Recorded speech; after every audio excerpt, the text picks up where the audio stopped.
Welcome to Distorted Opinions. I'm Kayla, and as always, I'm with Matt and Ted.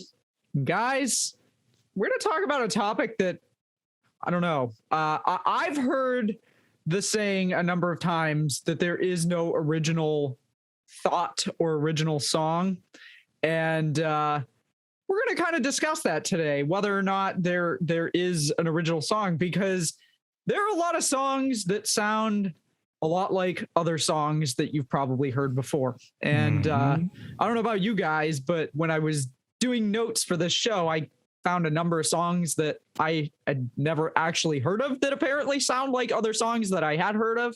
But there were also some songs that came to mind immediately as songs that in the past I've gone, that sounds kind of familiar. And I know we've maybe touched on a couple of those in some previous episodes.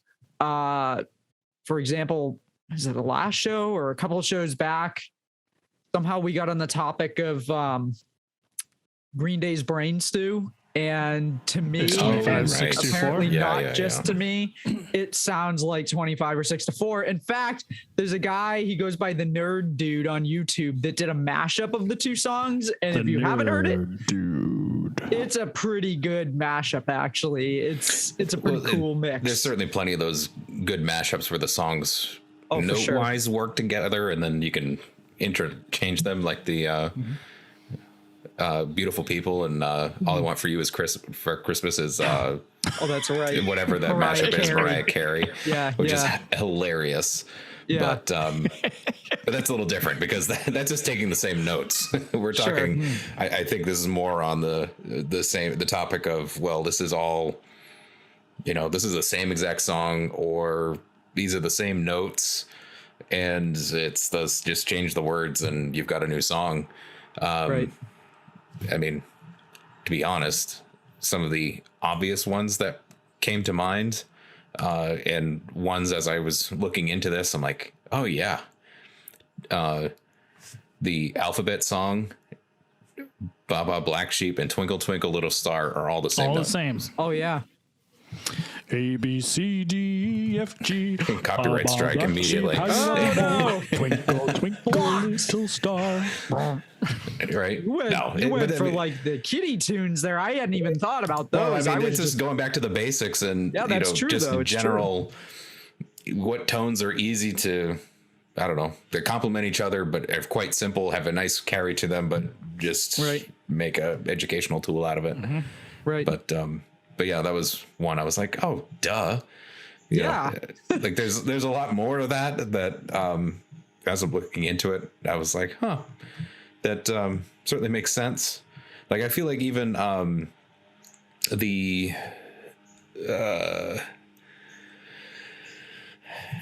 Amber Waves of Grain, My Country 'Tis of Thee. Oh yeah. That cadence, that those notes are all repeated into numerous lyrical translations. Even the isn't that God Save the Queen, the national anthem of the UK? Isn't there that song itself? We as Americans interpret that with a different set of words, if I remember correctly. I don't know, but there's so many, and so I think the point is, why, I guess, and are all the good ideas gone? We're just copying from here on out, or is it more of just time to recall to the past or pull something obscure to make it new and fresh again? And no, I can tell you I can tell you exactly what the answer is. Okay. Studios. Oh no. Yep. Here we go. I'm Here we go. We've been circling this. I know exactly what the answer is. And this is the answer. Okay. Get rid of the shit that is out in there right now. Okay. And go underground. That's where the real talent is. Okay. May kind of sound a little black market-ish or whatnot. Okay. But no, the real talent, okay, is those that are not getting signed because we have all the shit out there that sounds exactly the same. I always do this to my wife and it pisses her off. and I don't give a shit because every friggin' country song sounds exactly the same. And no, I'm not talking about the whole, let's talk about a tractor, let's talk about how it dog, let's talk about every friggin' whiskey goddamn thing. Okay, might have to bleep that out. Okay, it's the same exact friggin' chords. It sucks. It sucks balls. Go underground. That's where the talent is. So, all the bigger people need to go ahead and find where all that. I got heated. So what about all of the GDC songs? Eric Clapton's "Wonderful Tonight," and every other GDC song progression that is literally the same notes, and you can play hundreds of songs with those with four chords. Like, how is that not? I mean, you can obviously change that, make them staccato or whatever, but if you're still circling in a 4-chord cadence because the human brain is really into it, is that really that much different? I mean, I'd love to blame the A&R reps. Don't get me wrong, but we can definitely blame them. Okay, it's their fault. Case closed. Thanks everyone for tuning in. This is a great short topic. We solved this in 5 minutes. I don't know. It's you know what I think it is, and maybe this is a guesstimate. Is that back then, okay, it wasn't so stingent upon copyright infringement, while now it's a lot more easier to pinpoint a release song that has taken samples or sounds familiar than what it was back then. So take, for instance, okay, like if we want to throw the Eric Claptons of the world, okay, the 60s, okay, 70s, they didn't have the internet like this where they could go ahead and go, oh, wait a minute, hey, you stole my song. Like, it was released to the radio. Then all of a sudden, there just happened to be another song that sounds familiar, but you're rarely going to see it back to back.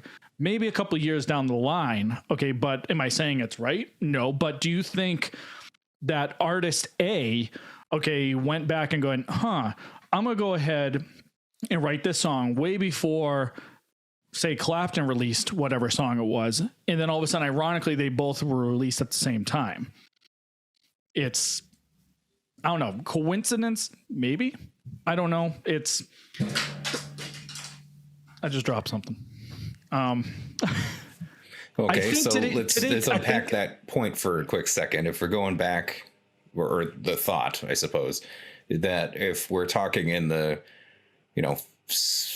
60 some odd years ago and no internet, you're making music, how many underground musicians there were, or just club bands, whatnot? Do you think there's more musicians today than there were back then? And that they're just, because of the platform of the internet, you're able to just create more music, get your music out there, and it happens to be found and be more discovered to possibly show more overlaps? Yes, I think, let me correct you on one thing. Yes, there's a bunch of uneducated artists out there. Okay. And I'll spark a fire on that one too. So yes, there's a lot more musicians out there because of the capabilities. Doesn't mean they have talent. They don't. No, it's rare. That's why I'm saying go underground, okay, of where the real talent is, because everything you're hearing on the radio is all commercialized. I guarantee you, if you turned onto a station, maybe one out of 5 songs, you're going to hear something very similar that's going to make you pinpoint and think, where have I heard this before? And once you think of that, it automatically indicates that the artist probably out there may have done something. I mean, look at what was his name? Robin, what's his name? Robin Thicke. Robin Thicke. He got sued for doing a Marvin Gaye tune. Well, if you don't own the rights and you're copying the song, or you didn't clear it with what you're trying to create, then yeah, that's copyrighted material. Right. It's like, I mean, I don't know how Weird Al got away with it. I mean, to be fair. But do we consider Robin Thicke a musical artist? I mean, I've never listened to any of his stuff, so I can't honestly tell you. So I couldn't even name one of his songs. And maybe this is kind of like one of those like side tangents to a previous episode we talked about, which was if an artist does something wrong, would you still listen to him? Personally, for me, I never heard of Robin Thicke. Okay, yeah, didn't know that you knew his hit song when it was out a long time ago. Knew his hit song, right? Yeah, that was the only one that he was a borderline one-hit wonder at that rate. True, but I'll fully admit when I heard that song, I instantly thought of, wait a minute, where have I heard this before? And then that's when the reports start coming out about the whole Marvin Gaye, copyright infringement. And next thing you know, it's like, wow, I thought this guy actually had talent. Instead, it's like literally taking someone's homework and passing it in for someone else's credit. I don't know. As a songwriter, okay, I could say that if I write something, at least I'll be able to have the integrity to say, wait a minute, time out. That sounds a little too familiar. Like there was one time back in high school, didn't even realize it. Okay, I wrote a song. Okay, and then I had to completely destroy it. Why? Because it sounded a little too similar and almost identical. I want to say like 90% identical. Okay, just a different key, but same strokes to Green Day's Basket Case. And I thought at that time, oh, hey, this sounds pretty cool. And then I went, oh, once you have the instant, I don't know, as a musician, as an artist, when you instantly think of where have I heard this before, I guarantee you it's already probably released out. And then that's where the creativity starts to get a little bit hairy, because then it's like you want to release it, you put all this effort in, but then you may be taking slack for someone saying, oh, that actually sounds like an Avril Lavigne song.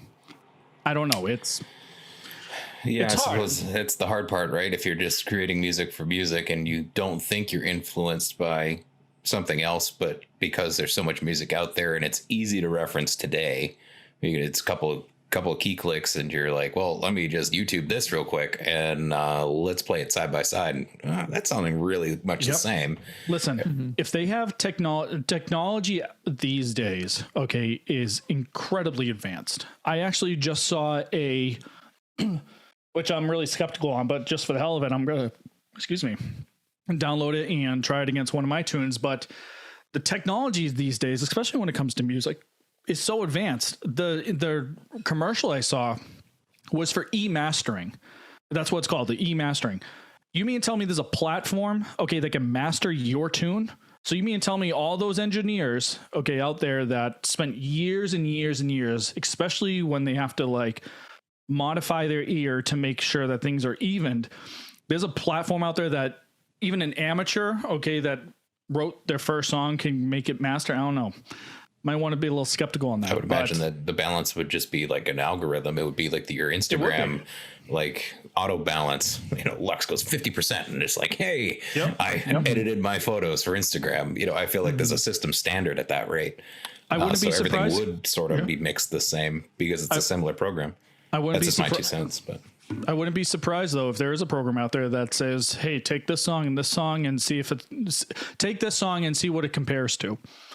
Actually, Shazam does something a little bit like that, where obviously everyone's used Shazam, but a little 30-second education. If you haven't, you push the button. If you hear a song that's playing, you push a button. Okay, and the AI kicks in and then it tells you what the song is. Like SoundHound does the same thing.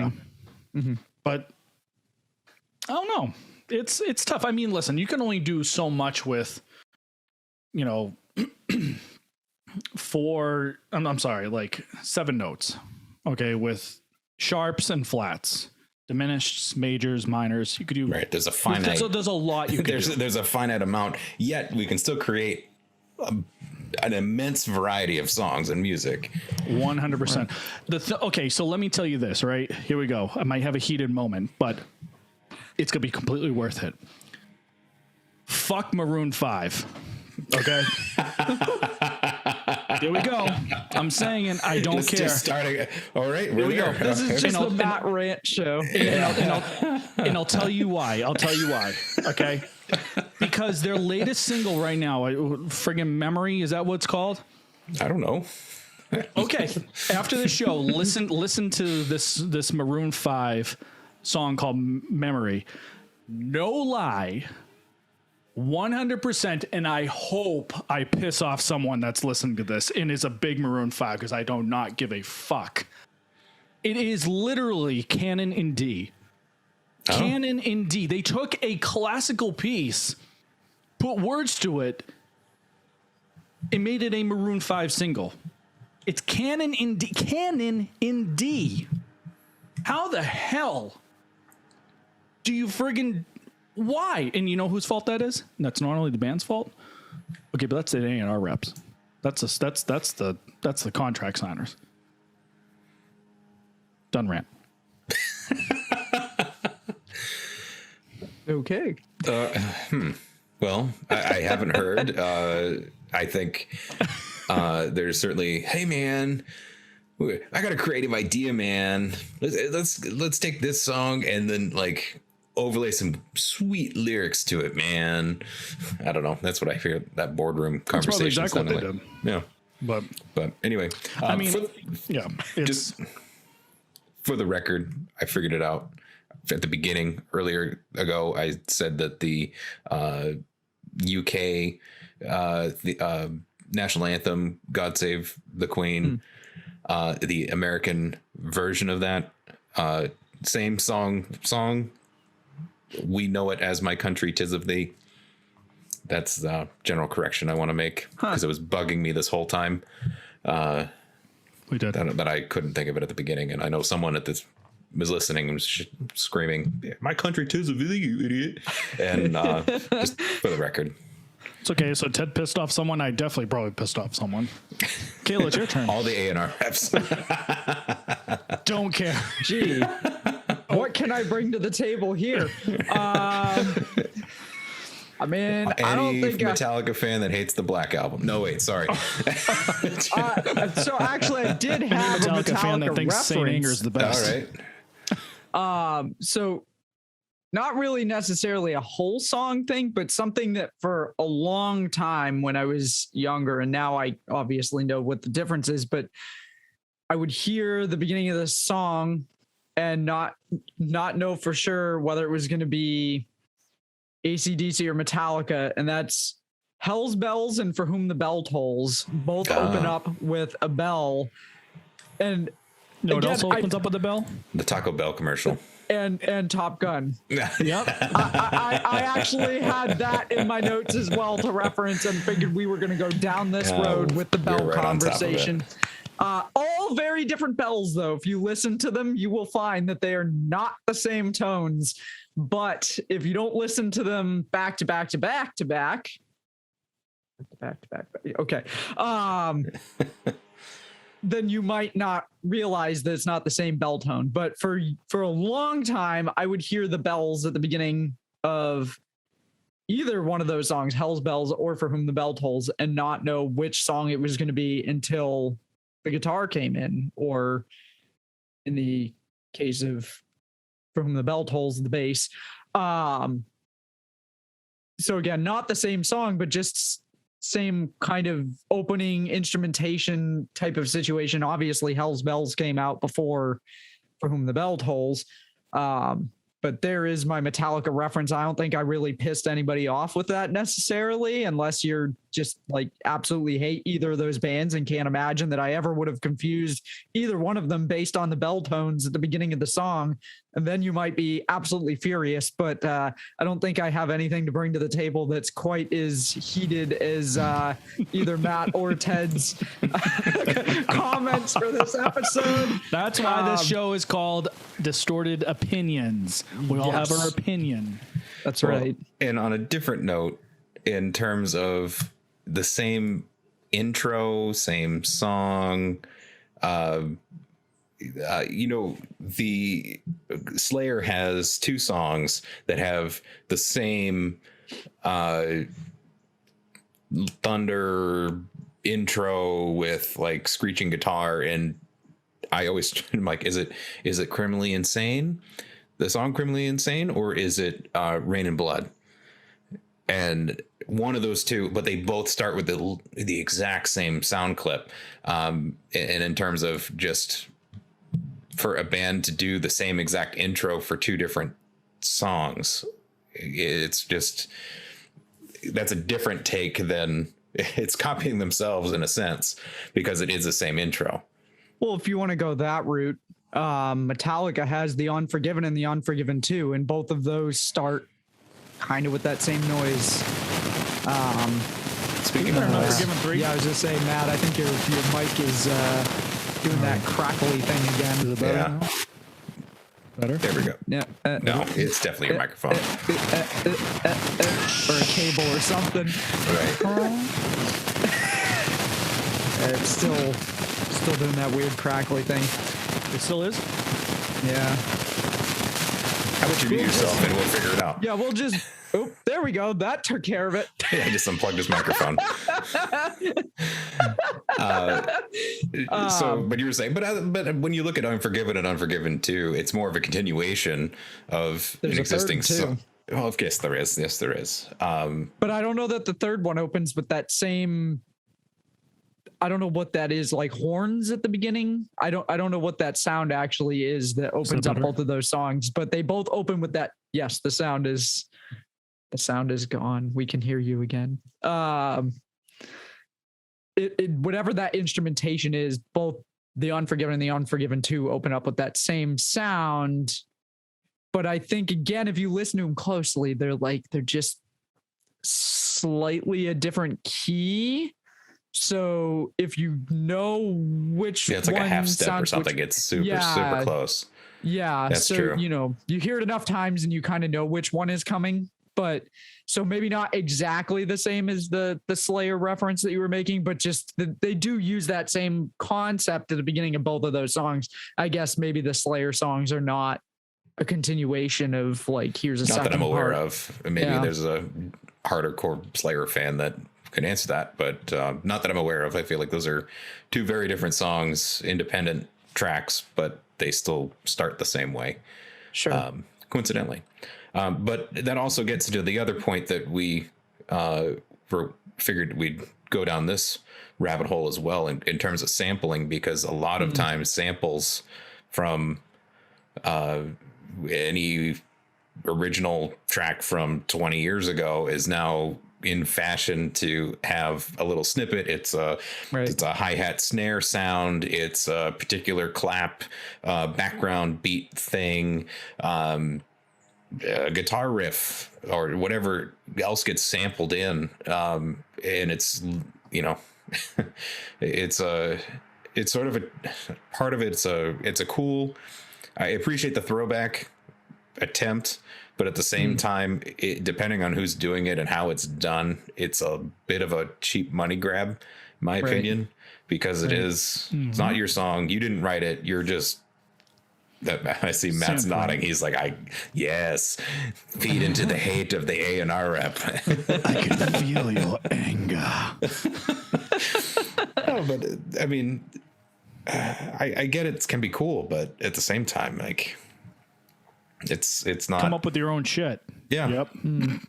Well, I actually found, so I've never heard of this group or this, I don't know if it's a group or an individual artist, but Asher Roth, I don't know if you guys have ever heard of Asher Roth, has a song called I Love College, which apparently they had originally sampled Weezer's Say It Ain't So, but apparently they could not get the rights to the song. So then they had to rework it, and they pretty much just took the guitar from Say It Ain't So and made like a Muzak version of Say It Ain't So that plays throughout the entire song. And I had never heard the song before, but I found this in a list online and somebody had taken snippets of the two songs. And if you listen to this Asher Roth song, you can definitely hear that it's basically the guitar from Say It Ain't So.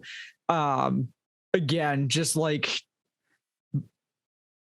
a blatant rip off of it, but like, hey, we couldn't get the rights, so we're just gonna make our own track that's basically the same thing and get away with it. All right, Matt's got another rant coming. It's actually a question for this whole group, maybe even for the listeners. Okay, so we're talking about obviously kind of piggybacking off of someone's creativity, sampling. Now, what are your thoughts on if the artist okays sampling or piggybacking off of that? Is it they now might get a cut from it, right? Right. You're paying for the rights to utilize that particular portion. Is that still considered creativity? I'm going to say no. I'll probably say no. I would agree. And it's tough because, we have songs out there that are actually really catchy, but goes back to what I was saying. It makes you think, where have I heard this before? And to counter argue my own point, if you think about art in art, there is a whole art style in creating a collage, which is obviously pieces made up from other places, other things. And musically, sampling is an audible collage in a sense. In that type of regard, it just may not be our favorite style, because clearly that certainly, I know it plays to a number of people's interests.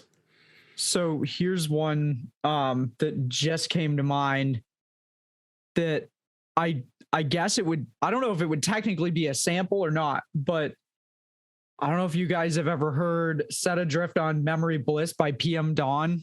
Came out in 1991. It's basically Spandau Ballet's True.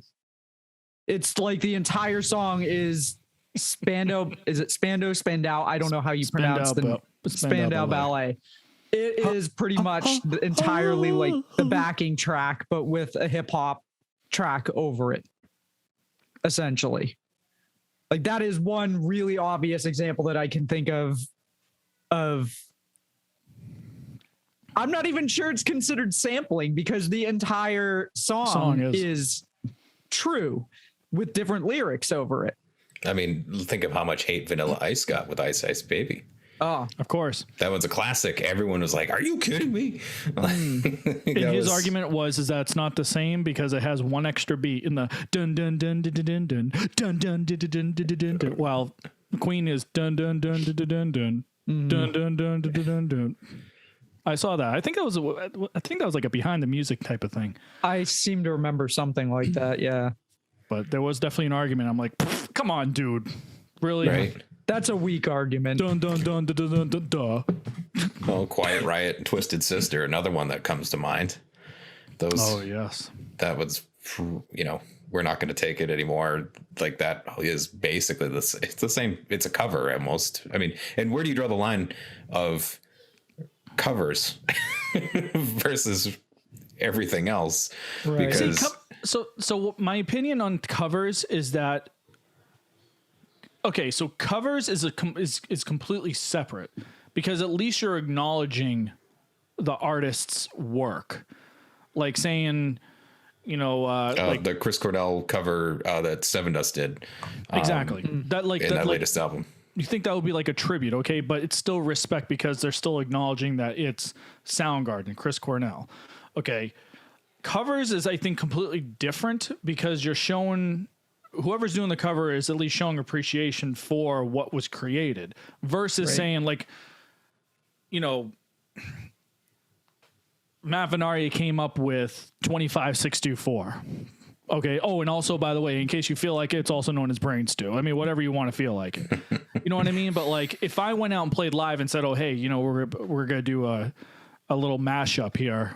I'm going to do Brain Stew. Okay, sing Brain Stew and then go right into 2564. Again, it's still considered covers because it's still acknowledging the creativity of the artists back then and not claiming it as my own. So, I mean, yeah, there are some agreements out there that say, hey, listen, if I can make a couple bucks, okay, Ted, I think you mentioned earlier that like, hey, if I make a couple bucks, you get X amount percentage. Well, especially if you paying the rights to at least go down that road, at least the original creating artist gets a cut of whatever it happens to be, whatever the contract is. But, in fact, covers are actually more entertaining than those that are ripping off other songs because you get a different variation of how the song is, especially those that, when you have a female singing a male part or vice versa, a male singing a female part, and it still works. I mean, or you could have Disturbed do their cover, Sound of Silence. Sound of Silence, and absolutely knock it out of the park. It's the same song, but that rendition is somehow so much better than the original, my opinion. But you know, it certainly. I'll agree to that. Yep. Yeah, it certainly. You know, I understand it's different.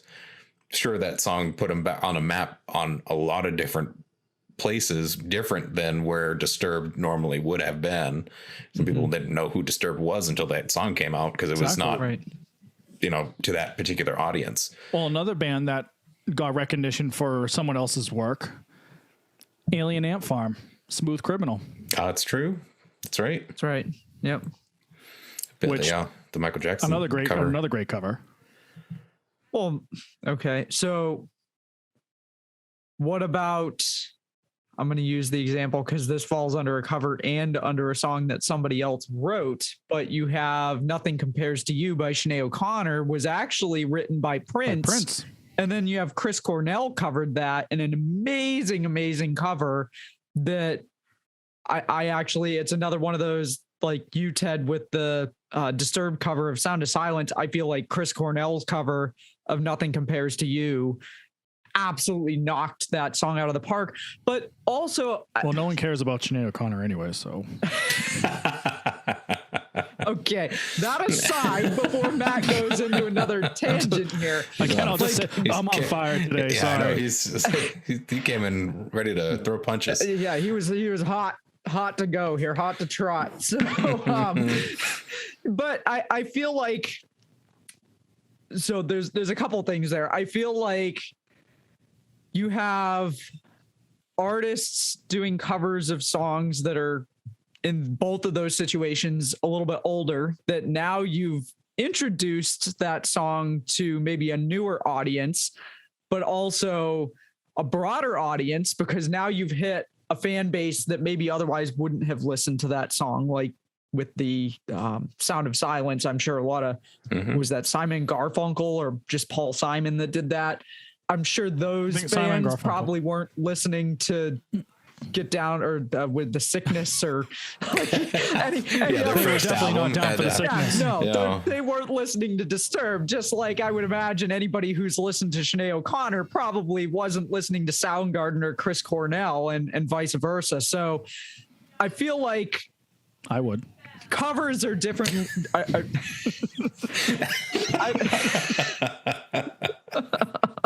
Oh boy. I feel like covers are definitely a bit of a different territory, because you're talking about an artistic twist on something, whereas sampling, you're just blatantly taking a pre-existing track or a segment. It's funny. I heard not that long ago, and I was actually really excited, and then I got really disappointed really fast, saying really 4 times in that sentence. But I don't know what it was. My wife had like Kiss 108 or something like that on, and Wild Thoughts by DJ Khaled featuring Rihanna. Oh yeah. It's I saw this in my lookup. It's Santana. It's right? Santana Maria. Yes. And I heard the beginning open because it has almost the same exact opener. And Supernatural still is my ultimate favorite Santana album. Yes. And when I heard that, I was like, wow, Kiss 108's playing some classic. This is awesome. And then I heard the friggin' voice and I went, what the hell? Let's think about this. That song came out well over 20 some odd years ago. Mm-hmm. I think 25 years ago, actually. I think it came out. Was it 25? So it came out, what, 98, 97 ish? Yeah. So 20 years, is that just the Rolodex of music? It's current, it falls underneath, and then escalator style comes back to the top again of it's cool to start using because it's been 20 years. 99. That was close. 98. 22 years. Yeah. So my point being, is it because a certain amount of time has passed that now it's cool again?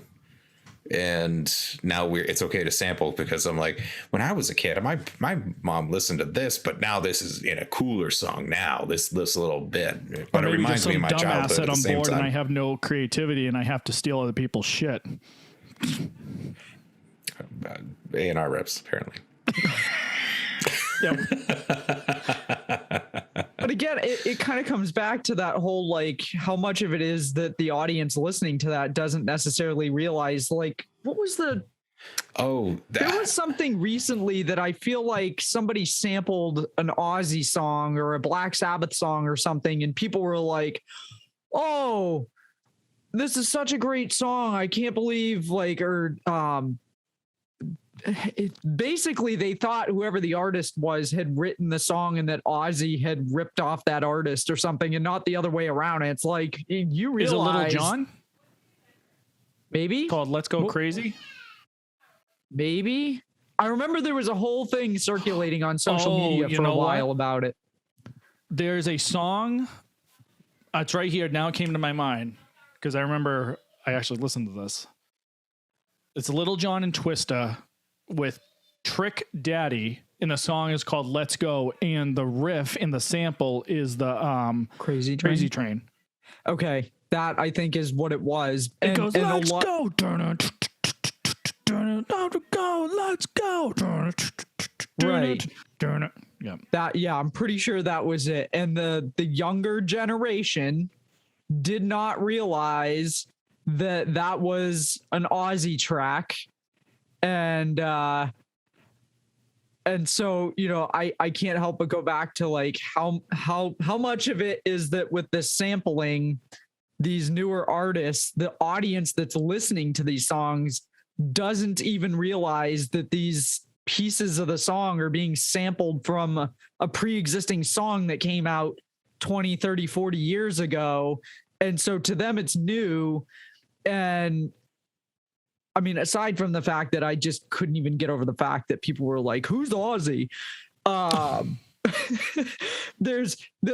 you're introducing another generation, I guess. In the country that are asking that. Yeah. I was beside myself with that whole thing. But at the same time, I mean, well, I feel like it's not necessarily original to sample a song. I do feel like it does bring kind of a fresh audience to a song that maybe hadn't heard that song before, wasn't aware of that artist, or didn't listen to that music. If I guess they'd have to realize that what they're listening to is actually a sample of somebody else's song, which that was just a weird situation where people didn't realize it was Ozzy. Yeah. Rewinding back to when you were mentioning about Spandau Ballet. Yeah. Okay. There is another artist that sampled True. Nelly. And the song's called En Day Say. And it's literally the whole chorus. Really? Ha, ha, ha, ha. And then it goes, En Day Say, En Day Say. Like, and they say what? Ha, ha, ha, ha. Yeah. Well, on a different note, while you were talking about that, it reminded me of another song. Speaking of, it's new for the generation. And looking at this, I remember being in the car as a kid and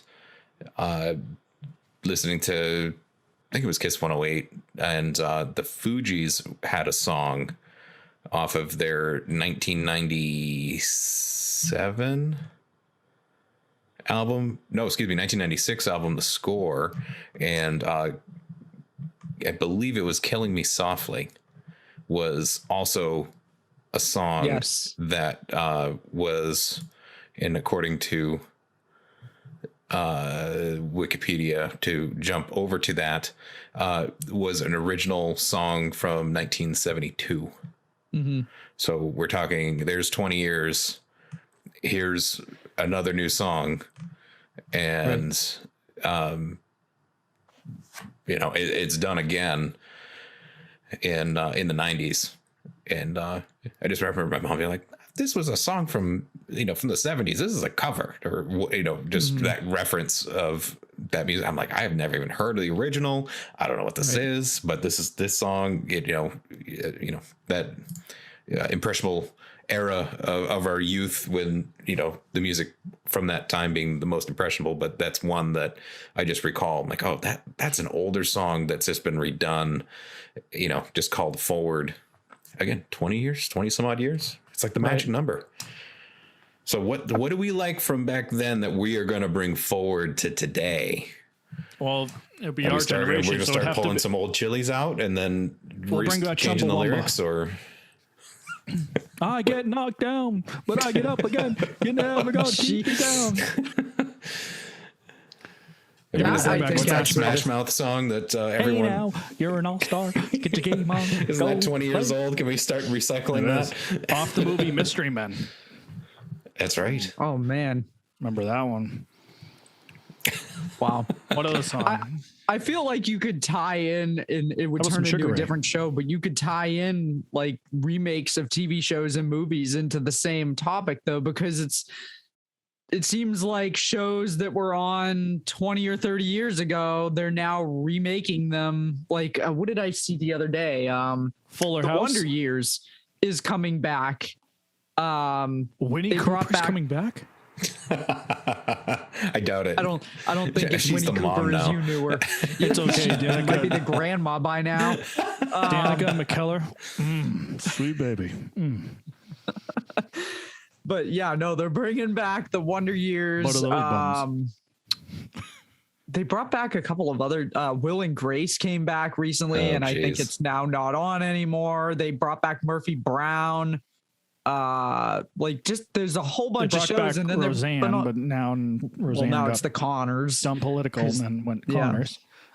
And then movies we've talked about, because I know Matt went on a tangent about this on an episode, Ghostbusters, and how much he disliked the newer Ghostbusters with the all-female cast. It was not Ghostbusters. It was a embarrassment.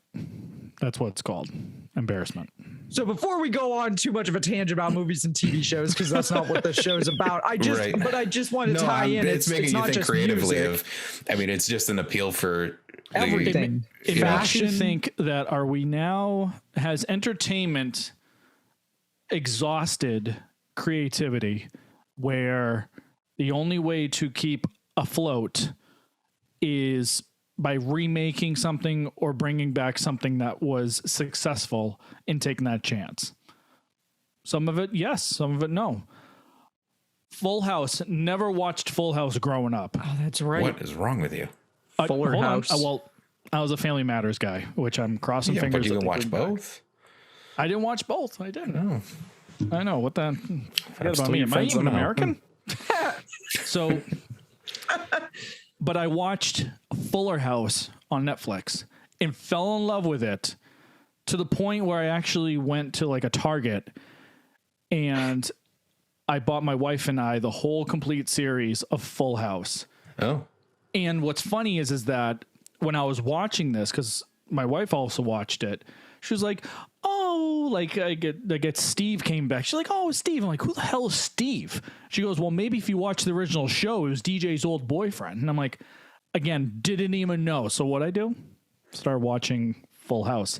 But I was doing comparing and contrasting, and that was one show that actually was like, okay, this actually works.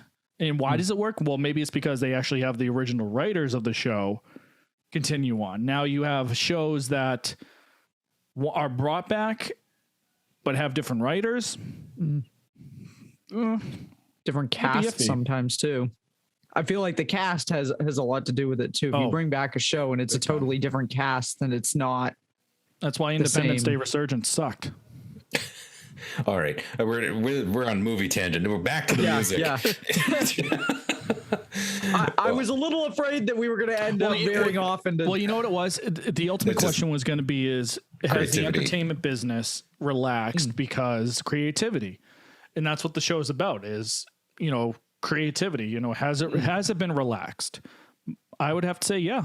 My opinion is we are too relaxed, we're too commercialized, and that's why it's very hard. Easy to appeal to a greater audience by regurgitating some of the same things than it is to take a chance on something original, like a 100%. Tool Schism, like Landmark, something completely different and off the wall.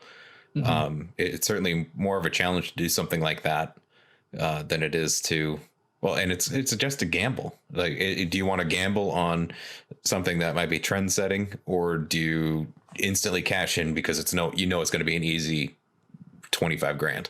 I feel like that's kind of what it comes down to in a sense. Right. I mean, not to say everything is worth $25,000 as soon as you're copying things out. You can still do it bad, but for the most part, I do think sometimes it's more for the money than it is for maybe fan service. But then I don't know. It's a cheap way out. No, that's the sad part, is when it's all for the money and the creativity goes out the window. But that said, I think we all agree. How about the song of the week? Yeah, let's get right into it. Want me to go first or go for it? All right. Do it up. Well, before we get into the song of the week, the weekly reminder that we have a Spotify Song of the Week playlist that you can find by going to the link in the description of any of our episodes, or if you're watching the video version, we've also got a really cool Spotify scan code that we'll put on the screen. You just open up the Spotify app on your phone or mobile device, tap the little camera in the search bar and point it at the screen, and it will take you right to our playlist. We'll have this week's picks, and we've got all of our past picks in there. So if you missed any, you can check them out there. With that, I'm going to go with one that I kind of talked about a little bit at the beginning of the show because it's a good tune and it fits the episode, and that's Chicago's 25 or 6 to 4 off the 1969 album Chicago. Yes. Really great track. This is a classic. This is one that I really enjoyed because I think I maybe have talked about it a little bit when we did the episode on marching band. We did Chicago my sophomore year at UMass, and this song was part of that medley, and I was super stoked when I found out we were doing it. I did find a few fun facts about the song when I was looking up notes for the show that I did not know. Robert Lamb apparently wrote the song on a 12-string guitar that was missing 2 of the strings. So it was a 12-string guitar with 10 strings. And he wrote the lyrics in one day. The song, and I did not know this, was actually, it's about trying to write a song in the middle of the night. And the title of the song is the time at which the song takes place. So it's 25 minutes or 26 minutes to 4 a.m. So 25 or 6 to 4, which I never knew. I didn't know what the song was about. I thought it was like some time signature, like fancy, like. Right. 25 or 26 minutes to 4. Yep. Some people thought it was about drug use or some code name for a celebrity or something. I had no idea. I never really gave it that much thought, but I was kind of thinking along the same lines that you were, Ted. But apparently it's about the time that the song takes place, 25 or 26 minutes to 4 a.m. So there you go. It's the first song by Chicago to reach the top 5 in the U.S., and again, just a really, really cool song. I'm guessing most people have heard of it, unless you're in that age group that we talked about. That's like, you're revisiting all of the remakes of the songs now, and that's how you're finding out about them, in which case you maybe haven't heard this song before. So go check it out in the Spotify playlist. And that is my pick of the week, 25 or 6 to 4 by Chicago. So with that, we'll send it to whoever wants to take it next. Matt, do it up. I'll do it up. Okay. Matt. Yeah. So, the classic song of the week build up. I'm going to be talking about a band, fictional band. Fictional band. Fictional band that's a real band doing a cover of another band. So, Spinal Tap. This band is going to be called the DGs. Oh no. Yes, the DGs. And the reason why I'm calling it the DGs, the Bee Gees, Not the Bee Gees, the DGs. Yeah, they switched the letters around. They did. The DGs, also known as Foo Fighters, okay, doing a cover of Bee Gee tunes. Okay. I actually came across this last week, put it on my profile, and it's on my Spotify, and it's probably been played. I probably gave these guys an extra 50 plays. It's just awesome. It's badass. Okay. The song Foo Fighters, DGs, is You Should Be Dancing. Man, when I think of this tune, it just makes me want to drop what I'm doing, finish my croissant, finish my latte, throw on that white suit, put on the black shirt, and just dance the night away because I friggin' love it. It is amazing, an amazing cover of the Bee Gees. Correct me if I'm wrong. I want to say it is. Oh crap! I just lost it. Okay, but it's from the Bee Gees. Highly recommend it. They've actually the Foo Fighters actually play this live even to this day. So I didn't realize Foo Fighters had a cover band of. I thought this was new. I think it's a joke band. No, but those are fun. Check it out because they've done More Than a Woman, Staying Alive. My pick's going to be You Should Be Dancing, and yeah, Dave Grohl can hit those falsetto notes. It's not surprising. Awesome. Not only is it, they have a music video out. Okay, we'll just say that. They have a music video and even the live performances are badass. So that's going to be my pick. It's going to be the DGs, not to get confused with the Bee Gees. You Should Be Dancing. 2021, baby. That leaves you, Ted. What you got? All right. Well, partially because this particular show topic was from one of our loyal listeners, happens to be in Australia, Jack from Jacketto Picks. I did pick an Australian metal band. Oh. And they're from Melbourne. And the band was formed in 2010. Their name is Ocean Grove. And it's pretty awesome. So it's in nu metal style, but this particular song called Junkies, the S being a $, is off of their album Flip Phone Fantasy, which came out in 2020. And it's got everything you love about old school nu metal because it's nu metal.